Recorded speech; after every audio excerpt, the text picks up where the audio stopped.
Hello out there, folks. Welcome to the virtual Skylight Books. Give me just a moment. I'm getting our Facebook live stream set up.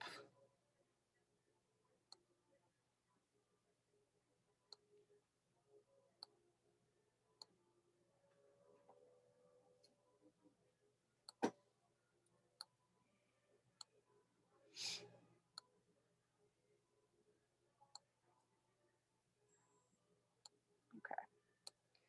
All right. Welcome. We'll just take a few minutes to let people trickle in here. My name's Maddie Gobo. I am the events manager here at Skylight Books in Los Angeles. I am broadcasting to you from the upstairs office in the main store. So if you're hearing some background noises, that's because the store is open.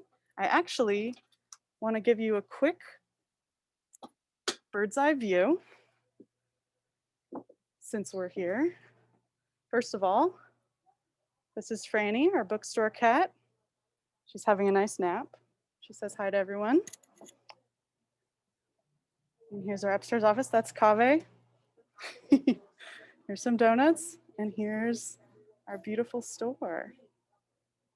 Thank you all for joining us on Zoom today. We wish we could be hosting you in the store, but right now our capacity is 16 people, and there are many of you, so we can't fit you all in here just yet. I'll give you one last look before I go back to my desk.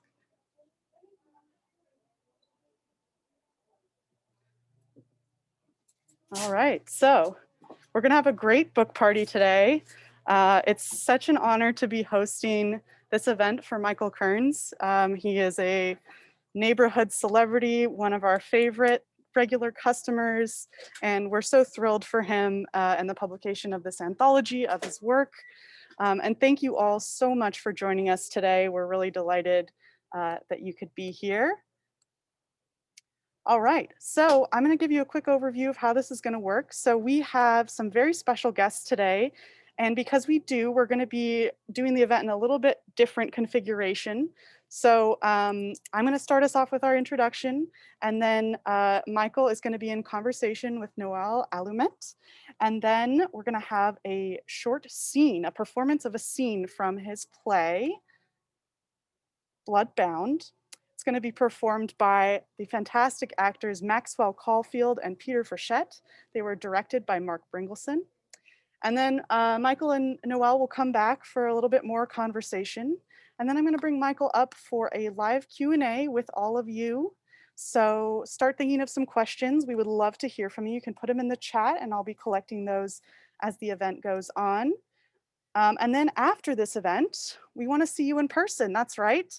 We're going to actually be going just a half a block up to Fred 62, which is that lovely 50s diner themed restaurant just on Vermont Avenue. We're going to be there with Michael in person from 5 to 6, or maybe a little bit after 5 to 6, depending on when he gets there, but we'll have lots of books, and he will be delighted to sign one for you. So come on down. We would love to see you. You could also, get a snack at Fred 62, support them. You'd be supporting 2 small businesses in one. It's a great deal. So we hope to see you out there after the show. Thank you all for being here. Yes, you can buy the book at Fred 62. I will be there with a credit card machine. I'm gonna run right over there after this event with my card of books and be ready for all of you. So I'm looking forward to seeing you there.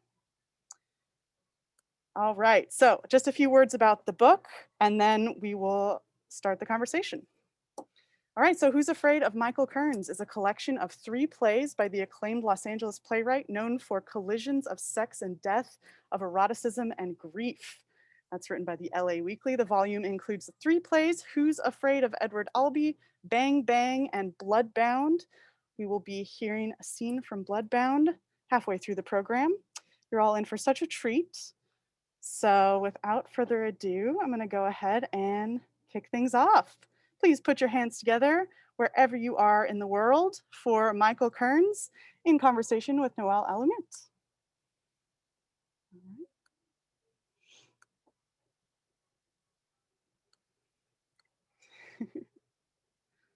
Let me say congratulations on this book. good for you. I know how getting a book together can just be mind-boggling. Let's start with how this project came together. Who's Afraid of Michael Kearns? Can you talk about the culmination of this? Well, you know, they were lying around, these plays, as I'm sure you know. They're in this pile and they're in this bin and they're collecting dust, and I don't remember where they are. And I'm thinking, you know, I want some kind of legacy. And I said all along that I don't care if, you know, they're just seen by 30 people. I want them bound, and I want them clean, and I want them neat.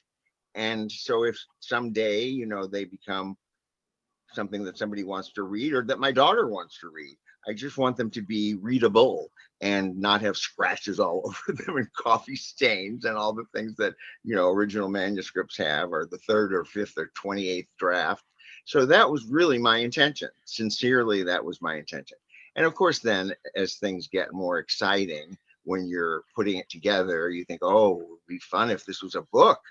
And then I thought, well, how am I going to put these together? You know, and I knew Bloodbound and Bang Bang would go together because they're really the most accomplished plays I've written, I think.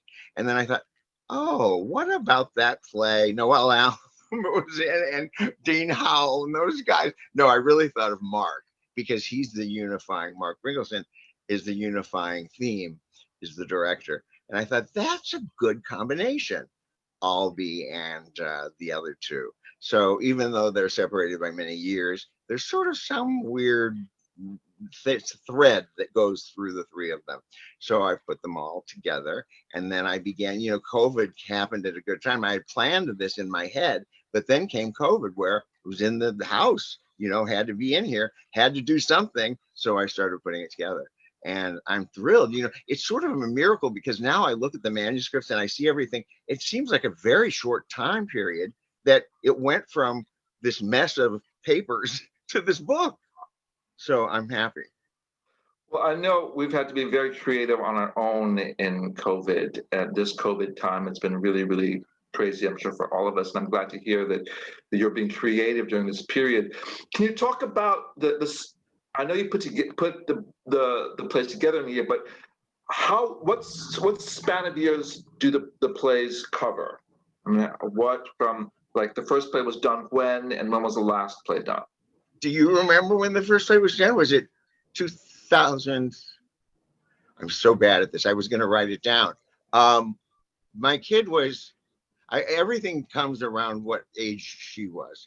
Okay. I think she was born in 94. I think it was like 97, maybe.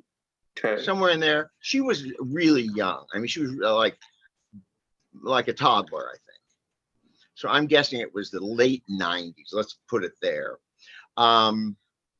Yes, it was that I think it was that period. What a strange, different time it was then. Can you imagine how oddly different things were? Right. I mean, there was still a real AIDS consciousness, obviously. Yes. And that's in that play, where it's much more soft pedaled in the second and third plays in the anthology. So that's certainly something that crowds the scenes in the first play. What did you ask about the span of the plays? So it goes from the late 90s to Bloodbound was right up until 2000, whatever, 18, 16, 17, I think. Yeah. Okay. And now I'm, thinking of another play. I always say that's the last one. I can't write another play. I can't write anything. I can't write a sentence. And you wrote an essay I can't wait to read. I can't read. Do you have a hard time reading during COVID? Everybody tells me they've had a hard time concentrating on reading. I mean, I used to read voracious. You have. Everybody says it. It seems to be just a true aspect of COVID, concentrating for long periods of time, or any period. It has been. I think we're being affected in so many different ways, and so these plays are basically spanning a good 20 years of creativity. Yes. Yeah. And of course, I've written a lot of things within that period, not full-length plays, but I've written a lot of other things about many things that are covered in those plays. A lot of things about AIDS, a lot of essays, a lot of the work that I do, the sort of documentary kind of writing that I do with various marginalized groups. I'm done pouring those things out constantly, which is good. Yes. I love doing that. Yes, I guess love is a hard thing. There's a term now, that everyone's an interdisciplinary artist, and you were an interdisciplinary artist before there was even that phrase. I mean, you were doing everything. You were acting, isn't that funny? Producing, you were a dramaturg and things. I read those phrases and I think, is that what I am? I do. I'm not kidding. I go, oh, I think I've been doing that a while. Yeah. You, the project's called Who's Afraid of Michael Kearns, which I love because my initial response was, well, who can be afraid of Michael Kearns? He's such a wonderful guy. He's so lovable, but at the same time, the work that you were doing, right, writing about AIDS, writing about being queer, well, that scared people, right? That scared people. It did scare people. And I think that there was, I think when you think back to the earlier work prior to Edward Albee, I think of people were afraid of Michael Kearns, or they were afraid of going to shows that I was associated with because I carried that AIDS label, and still do to some degree, not of course as much, but nothing changed in terms of what I write about, really, because even if it's not HIV/AIDS, there is an element of danger to what I write about, and an element of honesty that some people really are not interested in seeing. So I've carried that through my whole career. I don't know that what is fear? What is it to be afraid of someone? I think you're afraid of their truth telling. You're afraid of their being completely honest and exposing things that they don't necessarily want exposed, which God knows I do. And I do that in Bang Bang, and I do that in Bloodbound. I talk about things that make people very nervous. Now, some people are really attracted to that, and they're drawn to those truths and things they don't see anywhere else. I mean, that's what I think the theater specifically is there for. It's there to tell truths that you're not going to see on TV. More and more we see them in film, and we see them in independent film, and we see them in the Academy Award films of this year and other places on independent mediums. But, for so many years, especially at the beginning of AIDS, the beginning of some of the things that LGBTQ people have had to deal with, there was nothing except the theater. That was the only place you could tell the truth. That was the only place that you could expose things, was the theater. So I was one of the people, of a few, who dared to do that. And that was scary for people. It was scary. People at the beginning, when we did AIDS Us at the Skylight Theater next to the bookstore, people would call and ask if they were going to catch AIDS if they came. That's a scared audience member. So that kind of thinking trickled out into various forms of fear. So in reality, people were afraid. And sometimes I think, also this is the not fun part. Fear sometimes leads to people not liking you. And, there are a lot of people who have a sort of knee-jerk reaction to Michael Kearns. They don't like me. People saying, oh, I met so-and-so, and they say, oh, Michael Kearns. I said, has that person ever met me? And they said, no. And I said, well, what don't they like? Well, what is it they don't like? She said, oh, I guess your plays or something. I said, have they seen a play? No. I said, well, this is a ridiculous conversation. Why are you telling me somebody doesn't like me? They've never met me. They've never seen a play I wrote. So it's some concept about this. I think it's about AIDS and about the stuff I covered and about the vehemence with I cover things and speak out about things. Can you talk about that for a moment? How do you be fearless? I mean, how do you be fearless when people are afraid of you? When your subject matter is scary, when your subject matter is controversial, how do you be fearless during that time period? And how do you keep motivated? It's hard. I don't know sometimes, because I know sitting at the computer writing, I know the result. I know I'm not. I also know there are a lot of people who, I don't want to say depend on, but are thankful or grateful or on my side or on my team or whatever. And I hear from a lot of those people, you know, kids, teenagers who say thank you, and people who were teenagers when they first read me or read about AIDS and said that I was the one who wrote about it. So there's that. That feels really good. That helps motivate me. But it's also hard to be writing or saying something and knowing you're going to be vilified on some level at some point. You know, there have been horrible things written about me in the press and stuff. And I don't mean critics, I mean gay men primarily. It's so interesting. It's mostly gay men where this comes from. And you just have to plow through it and have a belief that you know that you're doing the right thing and you're saying the right thing and believe in it. Sometimes after it's in print, I read it and I go, oh my God, you know, what's going to happen now? But then I have to think of the people who are dead and whose voices I feel that, you know, this, I don't want this to sound pretentious, but whose voices I carry, Right. You know, to some degree. They're Right. not here to speak. And so many of them are the ones I learned from, that I learned to be fearless through their words and through their actions. And I'm lucky to be here for all these years that they haven't been here, decades, some of them decades. It's so mysterious to me. There's nothing that can explain that to me. So maybe one of the explanations is that I have to keep doing the work. I can't believe I'm the age I am and that I'm still working and still doing this stuff. And so certainly that has to be one of the things that motivates me. Doesn't matter what anybody says about me. I know they'd be proud of me. Well, we are proud of you, Michael. I mean, I do have to say, you know, you've been an important mentor to many people, including myself. I mean, I was, you know, I'm not a young man anymore, but when I was a young man, you know, it was. Well, you're young compared to me.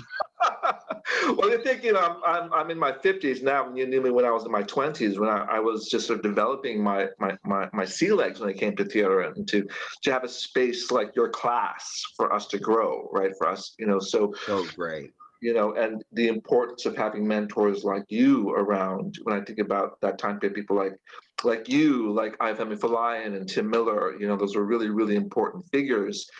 I know in my development of other people. And I was curious to know, now with COVID, was people are talking about COVID and its relationship to AIDS, you know, and that it was triggering for a lot of us to go through this time where the government was denying, you know, COVID as a danger to us. You know, that there are thousands of people dying. You know, it was like, no, it'll go away. Oh, it doesn't concern us. So it's, you know, how did you respond to all of that, and how did you? Well, of course, I was tracing it in my mind and having flashbacks, as it were. I really did kind of have flashbacks, and I'm not being dramatic. I mean, I really had some dreams, Right. And just horrible memories. And of course, I tried to write about it a little here and there.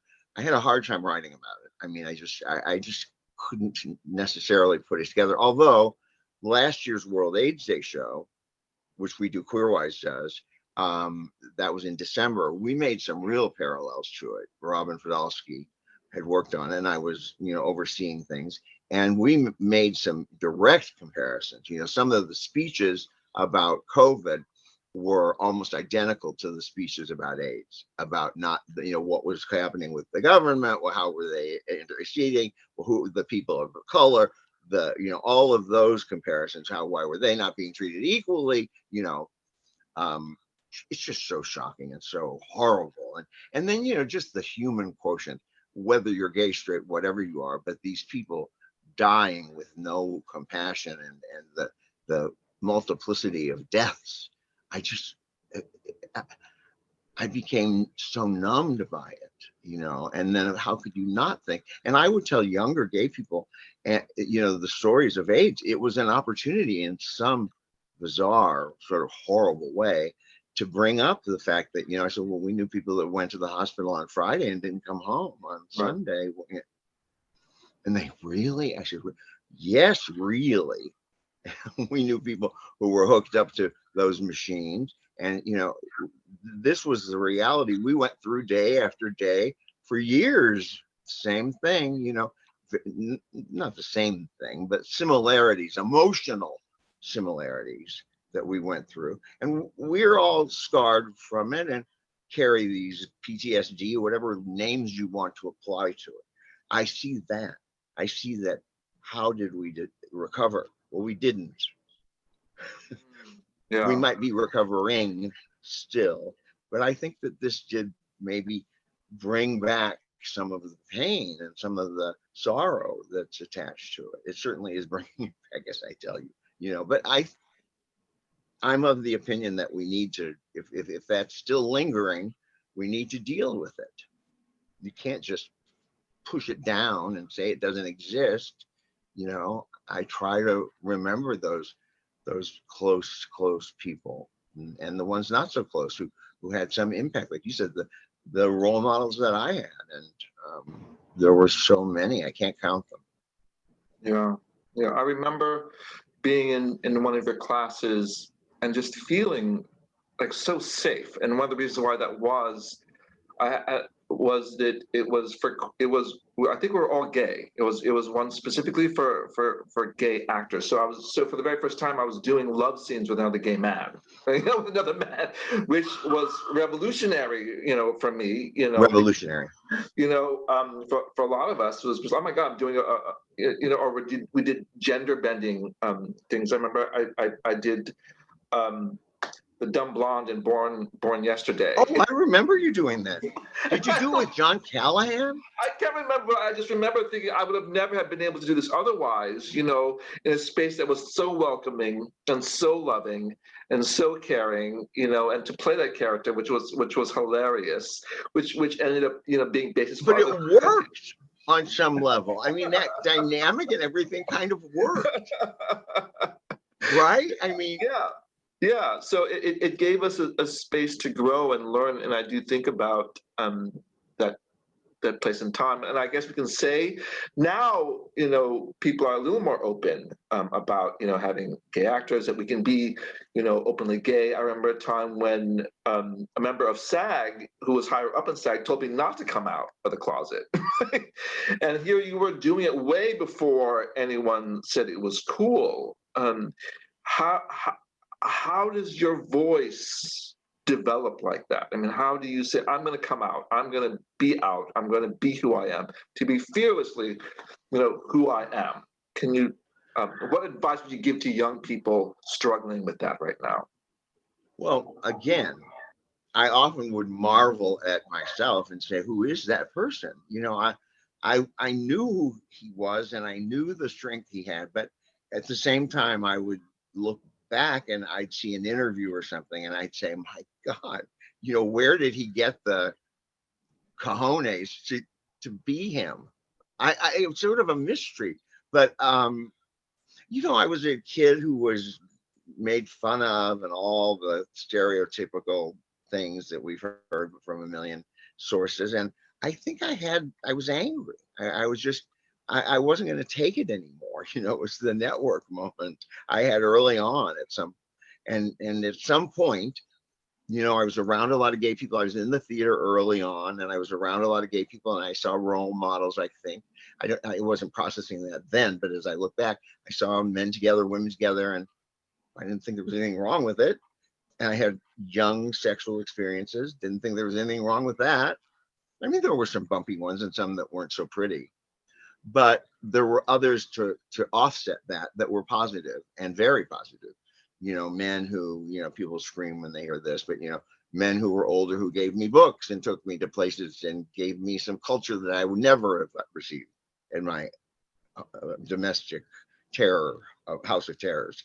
So gay to me, by the time I was going to acting school when I was 18 or 19, was pretty established as something that was not to be feared so much. I mean, it wasn't something that I could comfortably say everywhere. But then I went to acting school, where even though there was a lot of homophobia there, that was secretive because they looked like they were not homophobic when they were, but in so many respects, but there was a veneer and a certain behavior that was accepted. So then I'm there. Then I come to Hollywood, and suddenly I'm this horrible closet. Mhm. And I think, I'm not going to be in this closet here. You know, I've come from this background that I fought and fought and fought, and I was accepted, and things were looking up. And, you know, now I'm here and I'm going to play this game of wear a wedding ring and don't cross your legs and talk in a deeper voice and all that bullshit. I'm not playing this game. So eventually, you know, I just didn't play the game. I was in Dirty Show in Town, which was Tom Ryan, which is one of my idols, you know, and that was a very gay show that I got cast in, and that added to my gayness, I guess, or my acceptance of myself. The cover of The Advocate, you know, things just sort of started falling into place, and I got gayer and gayer, and more open and more open and more comfortable, and more blacklisted and more blacklisted and more blacklisted and more blacklisted. Even though, you know, I was on the Waltons and I proved I could play, you know, I was gay playing straight. I proved I could do that, and then like, who cares? I know I can do that. They know I can do that, but they're not going to let me do it. Yeah. You know, they were not going to let me. Which led to the plays that you ended up writing, which gave a lot of us opportunity to act, which gave us a lot of opportunity to explore what it meant to be gay. Can we talk about what we're going to be seeing soon, the play that we'll be seeing soon? Yes. Bloodbound is the third in the trilogy. And it's the one that is, you talk about difficult. You know, I wrote it for years. Well, I've been writing it since I was a child living it, I guess. It's, you know, I'm the one who says throughout the play, it's a play, it's a play, it's a play, it's a play, which of course is sort of a joke because it is a play and it's my life also. But it's veiled. The scene is, you'll see that they're brothers, and you'll see where it goes in its own way. Mark Bringelson directs, and Maxwell, Caulfield, and Peter Frechette, who are both incredible actors. Thrilled to have them do this scene, and it's autobiographical to the extent that things are all autobiographical, but it's a little more autobiographical than some, and it's about brothers crossing a line, and it's a very intimate. It's a hard play to write and a hard play to read and a hard play to see, but I think there's something there. I hope. Let's take a look.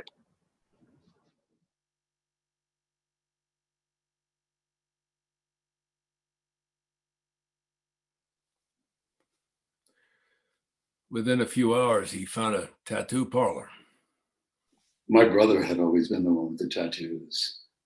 Most of them were prison tattoos, crudely rendered, colorless messages intent upon pessimistic permanence. You know, tattoos weren't always the pastime of the hip and famous.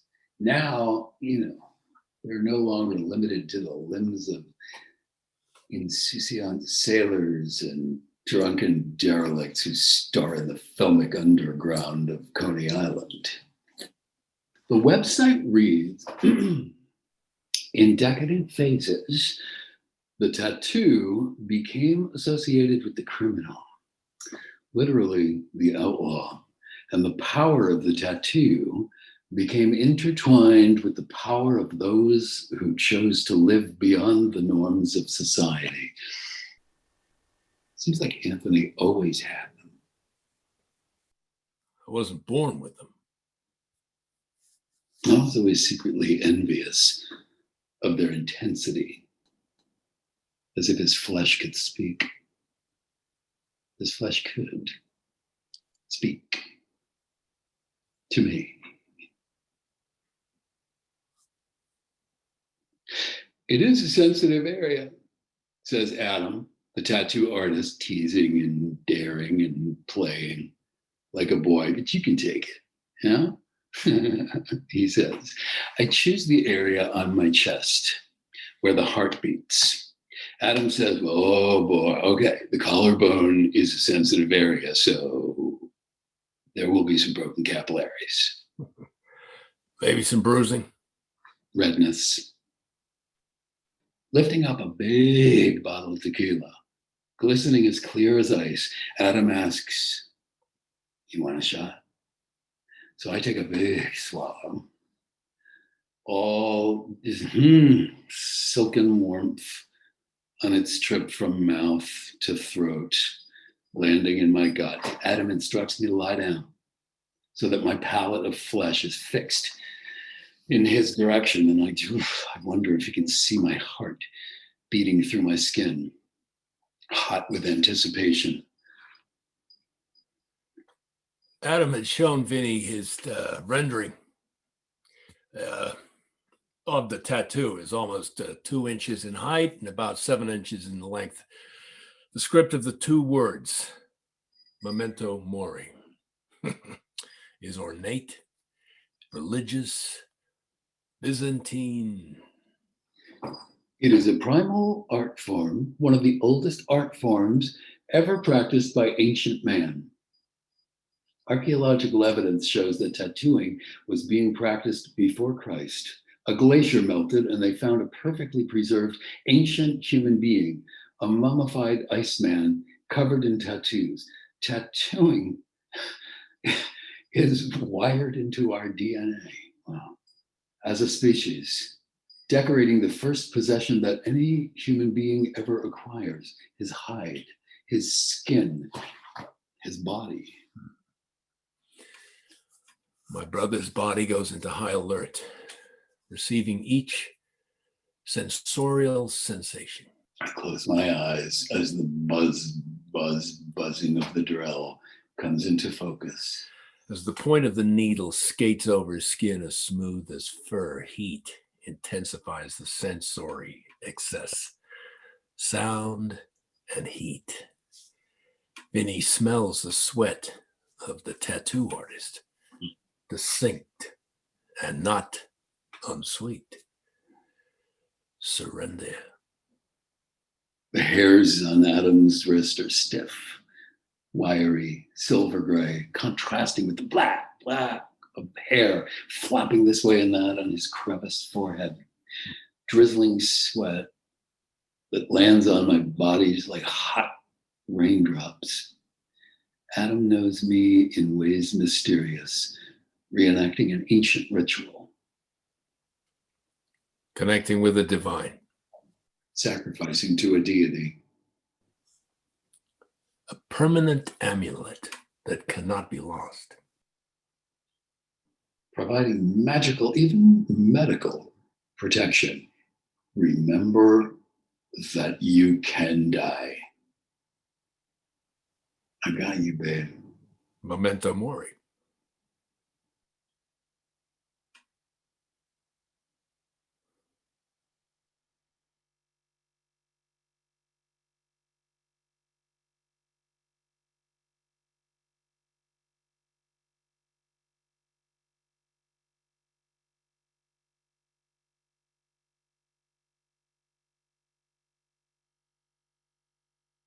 Well, we'll go into this section. So the work was wonderful. Congratulations. Now, I want to ask you, Mark, I know you are not done yet.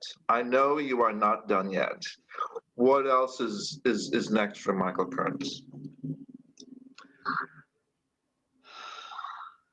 Well, I can't not write about, my brother was he was in prison. He was released from prison after 23 years with dementia. Oh, wow. And COVID, into a COVID world. Wow. So you can only imagine that. And he's with his daughter. So Look who's here. A beautiful black cat, which I think is a good Did omen. you see him? Did he jump? Yeah. He was. I knew he'd be in the show. I knew it. There was no question in my mind. Anyway, he might come visit. And he's staying with his daughter, who he'd not really had much of a relationship with. And he also has a very, very, very intense relationship with my daughter, who their relationship essentially took place in the prison cafeteria. Wow. He's only known her, she's only 26. So he's known her, she's only known him in that prison cafeteria. And she went to his parole hearings and on her own, and they have quite a relationship. So I'm trying to figure out the relationship between the daughter and Catherine and him. And other people, but I think that's a play in the making. It seems like one. It's so complicated and beautiful and sad, and it's quite a play, I think, happening, because he's absolutely in another world. I mean, in another world, but their world revolves around him in another world. So I don't know. That's something, definitely. And then, speaking of mentors, I want to do these. I sort of did one yesterday. It's on Instagram. I did one.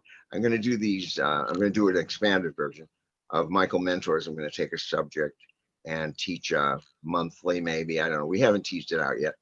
Where I take it like voice, let's say I do, and I do a sort of a 45 minute class on voice, talking about the voice on the page, the voice, the literal voice that you use, and not only for artists, but for real people too. So bridging that gap of how, people in real life need to work on their voices. They need to work on their voices when they're writing a letter, as well as writers need to sharpen their skills. So I'm going to try to do something like that. I think that would be good, because a lot of people, everybody needs some kind of mentor, right? Whether they're a housewife or, and I think I came to all this during COVID because people needed help. They needed, and I think that if people needed some artistic help, I think it would have helped them. I started studying singing during COVID and poetry classes every single week. And so I sort of had this idea that if I can be, I never say the age, I say the age I am. I should just say it, right? Anyway, if I could be the age I am, 71. If I can be that age and suddenly embark on singing lessons 2 times a week and a poetry class where I have to write a very complex poem once a week, which I haven't completely done, but I've been pretty good during COVID. I mean, why can't somebody take some classes, some Michael Mentors classes? So anyway, it's so good to learn. I mean, I love to learn. That's my big thing in the past 10 or 15 years. Learn. I feel undereducated in ways, and I feel like I haven't learned enough. I don't know if everybody, when they get to this age, wants to I got to learn more. I've got to learn more. So that's what I'm going to do. I'm going to learn. But the learning for me, it's not just learning, it's learning to apply to something. I've always got something. Yeah. So Because so then I'm always working towards something. So you're saying your next project will be a long sung poem. Sung poem? It might be. I'm definitely going to sing. That's for sure. That's terrific. Yeah. That's terrific. Now, let's talk about this, because I know, so COVID has affected theater in a big, big way, right? And so what I love about technology like this is that, okay, maybe there's not technology, there's not theater, but at least there's something, right? There's Zoom, you're doing Instagram. Can you talk about your relationship to technology? How are you dealing with that? How are how is that? I'm not where I should be, but I learn enough to get by, and I have to get better. I mean, there's no question I have to get better. I mean, I can do it, and we did a series, Tony Marco and I, at Skylight, and called Benton Way, and I was at the rehearsals and things, but I'm not prone to learning it. I'm just not, and that is age, I think. I don't lean in, I lean back. But I hear the terminology and I think to myself, Michael, you're going to have to learn this more, is the reality. So I rely on the kindness of young people to help me, which is a cop-out, I know. I have to learn it. But I'm doing it. I'm certainly doing, Zoom plays, and Queerwise is doing them, and I'm arranging them, and I know what has to be done to get it off the ground. So that's part one, is accepting it. And I like it. I mean, I know it has its limitations, and I know what those are to a degree. And a lot of people I know hate it. They hate watching things on Zoom. I don't hate it. I mean, I know it has, as I said, its problems in terms of emotionally connecting. You know, I love seeing live actors. That's the whole point of the theater, is to be able to see their flesh and their bodies moving. And I missed that, of course. But we got to do something. And I think it was brilliant to come up with some of this stuff. You know, and I think some of it's beautifully rendered.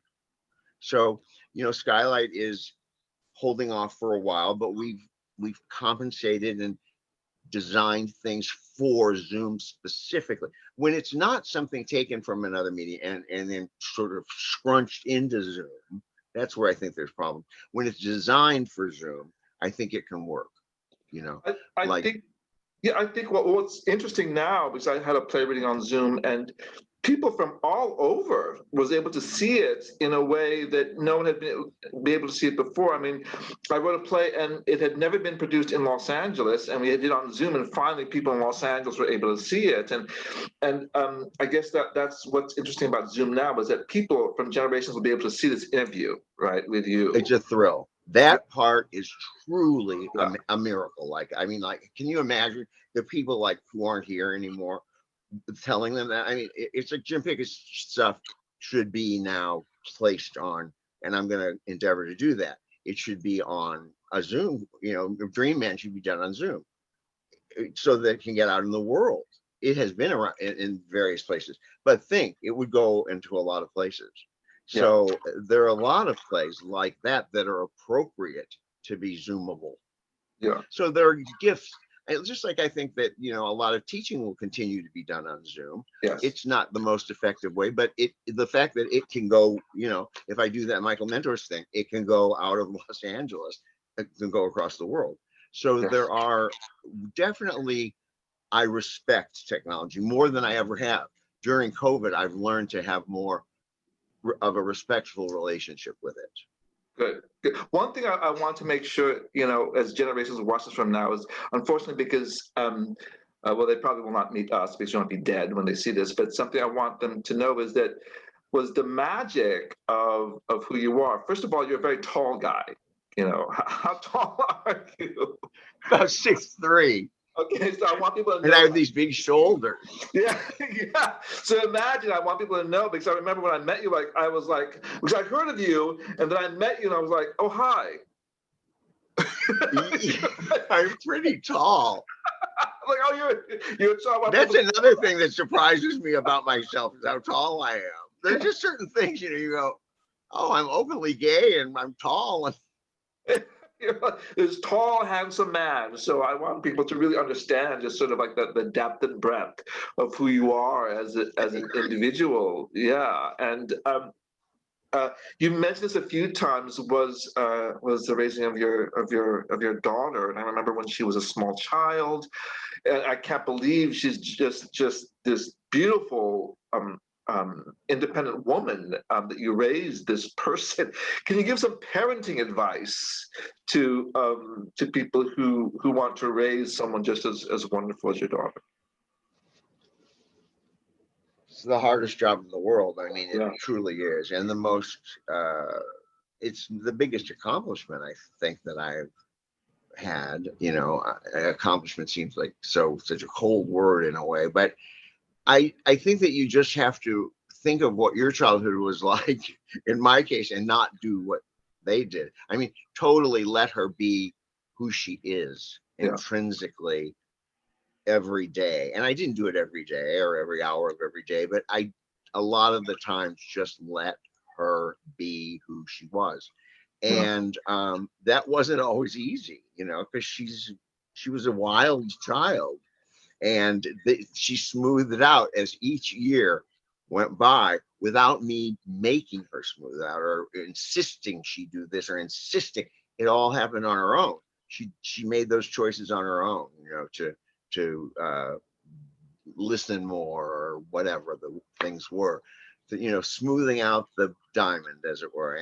And she just became more and more and more who she is today, which is quite an amazing creature. Well, I had a conversation with your daughter that I'm going to talk about that you don't know about, which I think was hilarious. Was because I know that you work with her on a film. She's a filmmaker now, right? And so yes, she She's a writer primarily. She's a writer.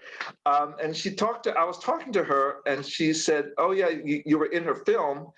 And I says, oh, what did you think? And it's like, oh, he's a really good actor. I just thought to myself, you did not know your dad was a amazing actor. And I think a part of that was because you didn't overshadow her, I feel like saying, that it was all about her. It wasn't about you, you know? And so when she said that she didn't know that you were a really good actor, I thought, oh my gosh, you know, that really showed. Well, I remember one time, this is very telling. One time, there are two incidents.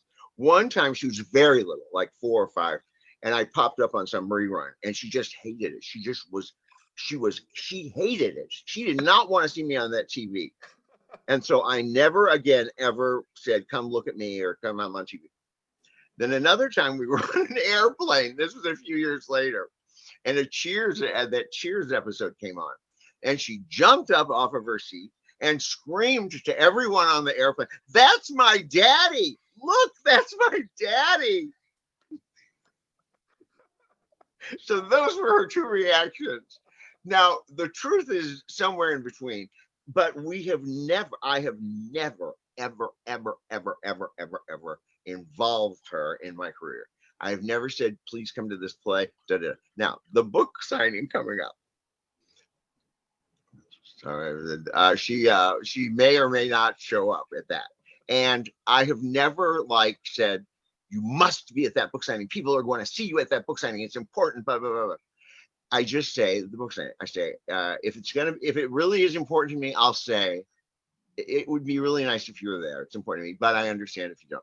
I never pressure her into my career at all. People say, oh, she should come to this. And oh, is your daughter going to be there? And oh, no, she's not in my career and I'm not in her career. People say, well, what's the thing she's writing about? I said, I don't know. She tells me a little bit here and there, but we have two different careers. We're two different people. You know, she has her career. I have my career.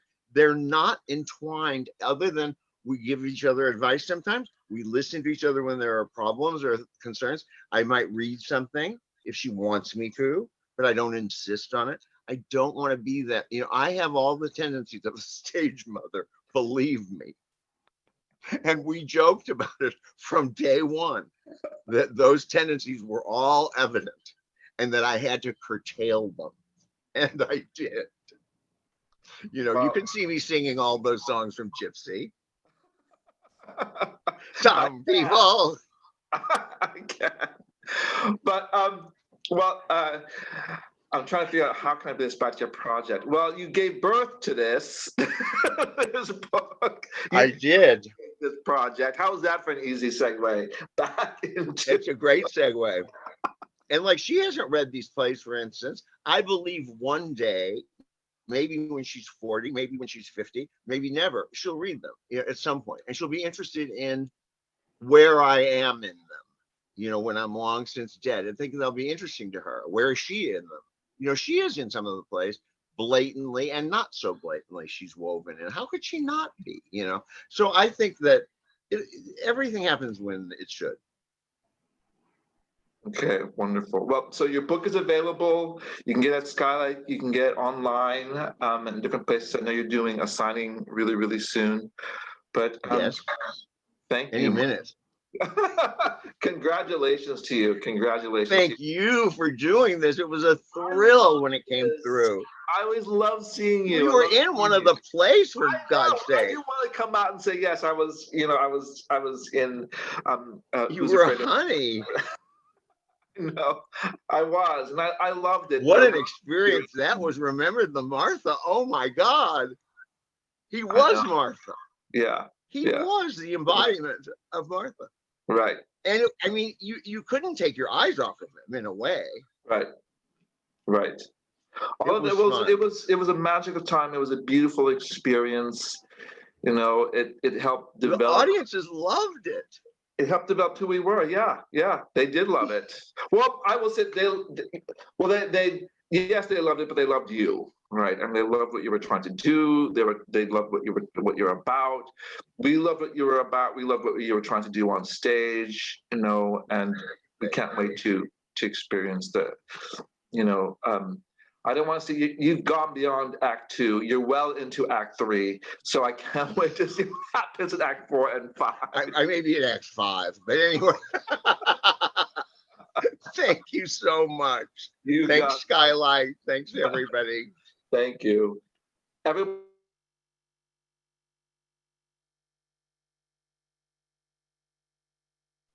All right, folks. Oh my gosh, what a fun event. Thank you all so much for being here and enjoying this conversation. Noel, thank you for your excellent moderation. I miss having you as a host so much. I hope that you can come back and host events for us again very soon. Maxwell and Peter, wow, thank you so much for sharing your craft with us and giving just an incredible performance. That was wonderful. And thanks to Mark for the excellent direction. All right, so now is the time for everyone who is here to ask questions for Michael. Please go ahead and put them in the chat and I will bring him up with me and we'll get those questions answered. All right.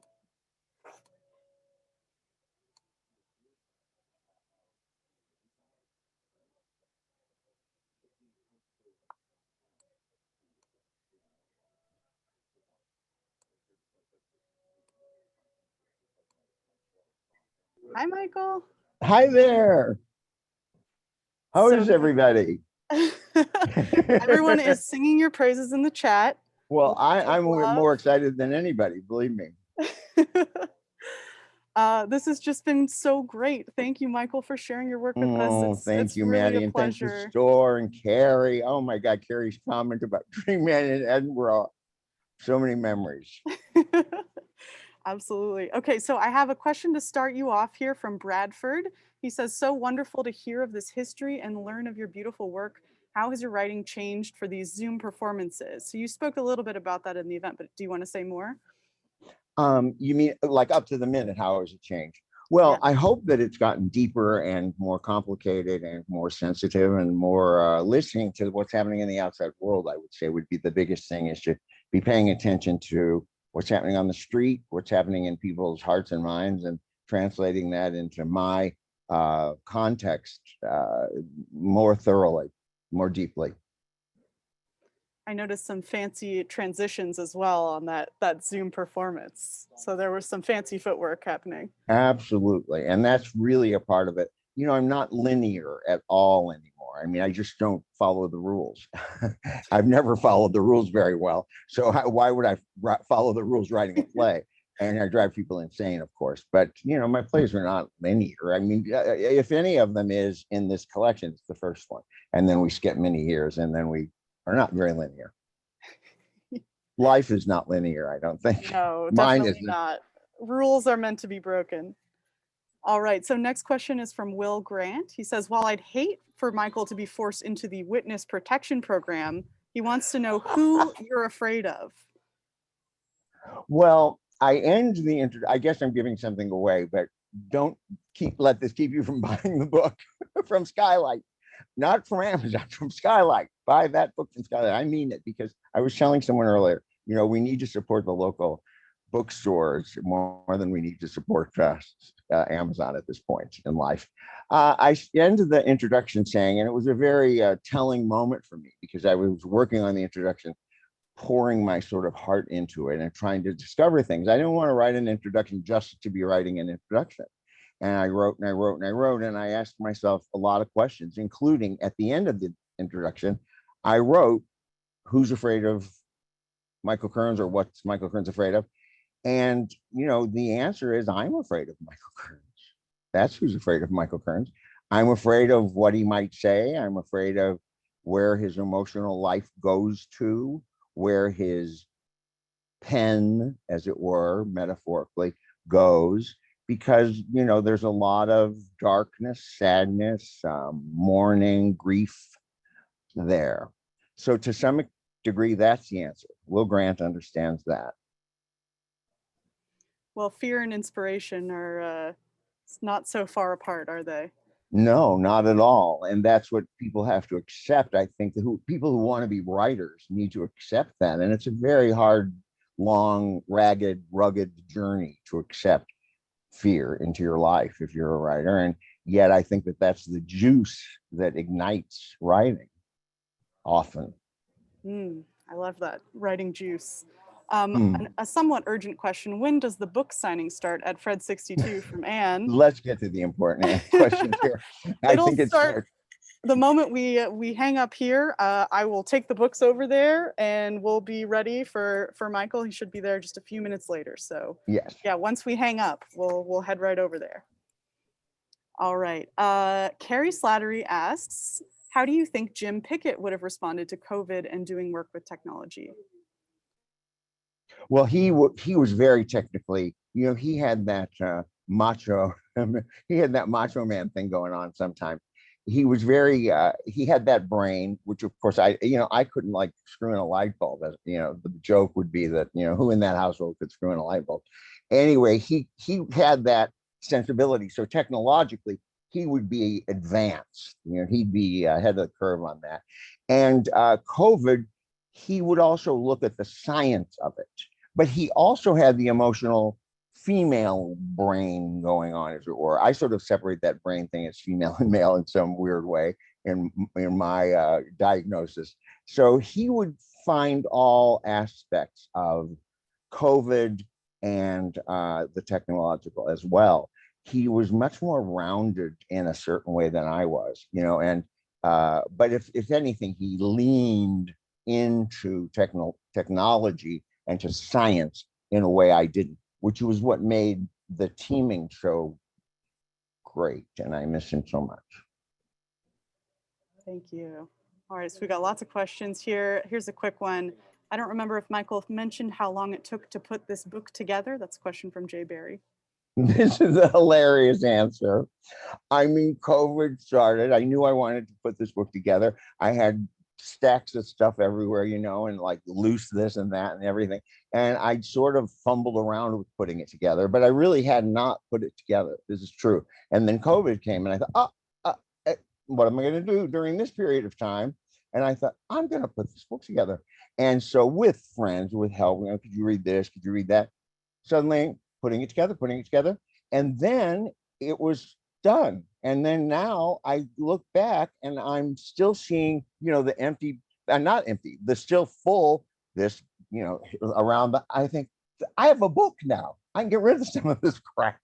But it was like it happened during COVID. I mean, in like 7 months, maybe from beginning to end, the book was created. I mean, of course, the material was all there, but still, that's pretty quick to put a book together. And I had a team helping me. So, but you can do a book. Everybody out there, all these writers, who are moaning and complaining, and I can't get a book deal. And you can get a book deal. You can do it yourself if you have to. And sometimes that's what I could maybe have gotten a book deal. I'm a self-starter.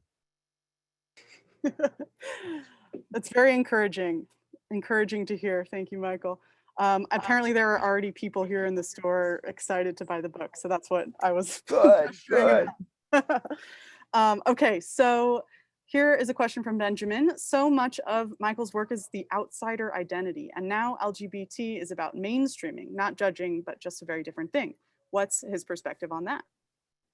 Well, I don't feel particularly aligned on some level with, it's going to be dangerous terrain I'm walking into, my foot is walking into. I feel less aligned with LGBTQ community to some degree. I mean, this word community has begun to bother me. We have the BIPOC community, we have the LGBT community, we have this community, that community. Isn't the word community, isn't that supposed to encompass all of us? And that's what is disturbing to me, because I think we're lessening the notion of community and becoming all these little communities that don't get along clearly and have set up these dividing lines. Instead of being communities that meld, we're communities that separate. So it's disturbing to me. I mean, am I part of the LGBTQ community now? I don't know. I certainly am aligned. I certainly have allegiance to. I certainly would fight for. I would go to my grave fighting for the AIDS community, whatever that is. but you know what I'm saying? I don't feel the same allegiance. It's not the same as it was previously because I've added communities to that. I've added the BIPOC community. I've added the this community, they get that community. But why can't I just be fighting for the community, the world community, the global community? So it's disturbing to me, the word community. It's really, I'm going to write something about it because it's not what I'm after. All right, so I have a question from Lynn. She says she's outside Skylight now with Steve Tyler and wants to ask their question live. Should we try it? Yeah, we should try because Steve Tyler should not be calling me. He knows I have hair to do 5 minutes before the interview starts. All right, here we go. Uh-oh. See if we can get them on. Lynn, where are you? This is exciting. No. Okay, wait, here we go. Allow to talk. I was with Lynn. Hi there. Hi, Lynn. You can only hear us, right? Yes, Yes. and censor Steve Tyler if necessary. So there's a little crowd outside of Skylight right now, Michael. And before we get to Steve, look who else is here. Go ahead and say your name. Hi, Mike. It's Bill. Oh my goodness. You can't Hi, see you. how are you? I'm good. I Good. can't see you, but I can hear you. My brother brought me, so I've been here since 1. Lining up like you're going to see Britney or somebody. Okay. I'm sorry, I can't see how to allow my camera to show us. I don't see a button. But anyway, here's Steve. Doll, Hi, honey. you look fabulous. Thank you. You're too And sweet. someone else is here too. It's Tammy, Michael. Oh, hi. Hi there.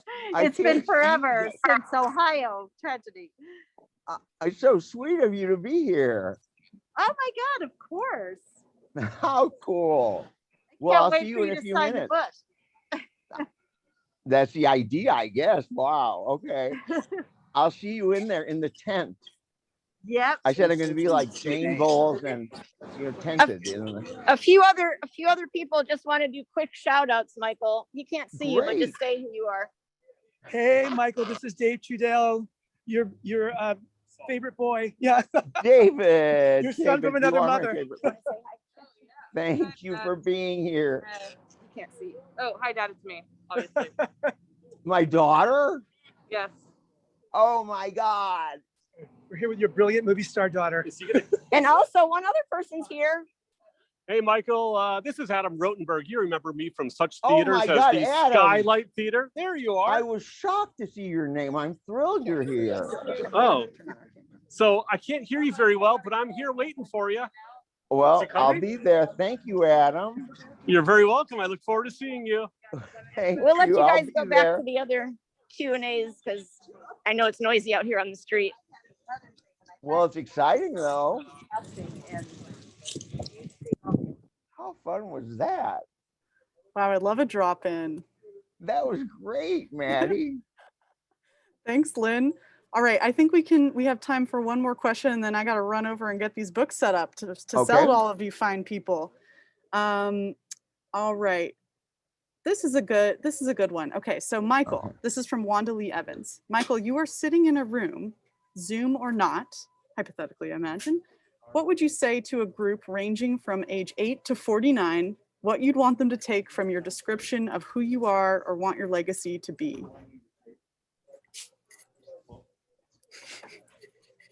I imagine in like a teaching setting.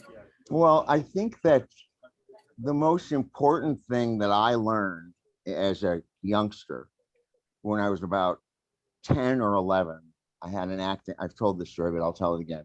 I had an acting teacher in St. Louis, Missouri, if you can imagine, who taught us empathy at a very young age. She was teaching Stanislavski to young kids. It was very controversial, actually.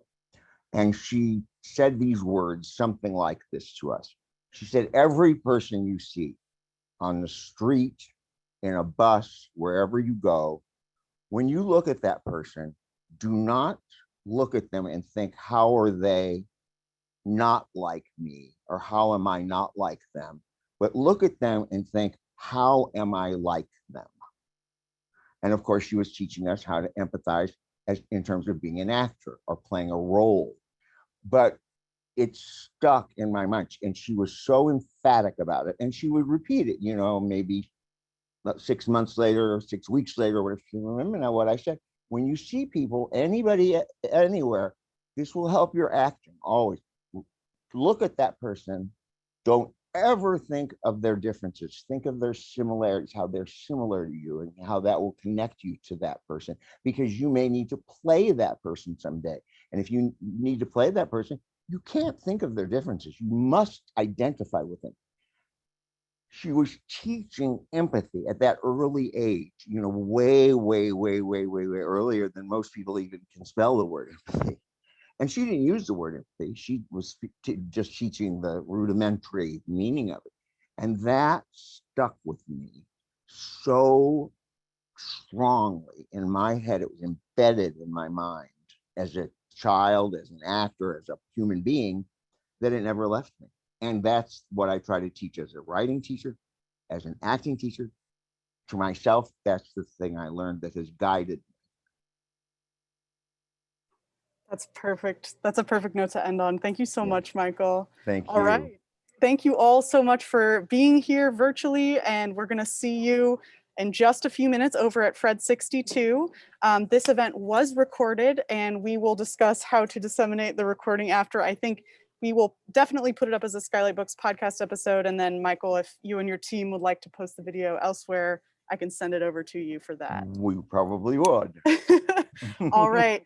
Thank you again. Thank you so much, Michael. And to all of you, thank you for being here. Michael, I'll let you say your last words. Well, just thank you all for coming out, and I will see you over there in a minute. Okay. Thanks very much. Great question. We'll see you soon. Bye, everybody. Thanks, Maddie.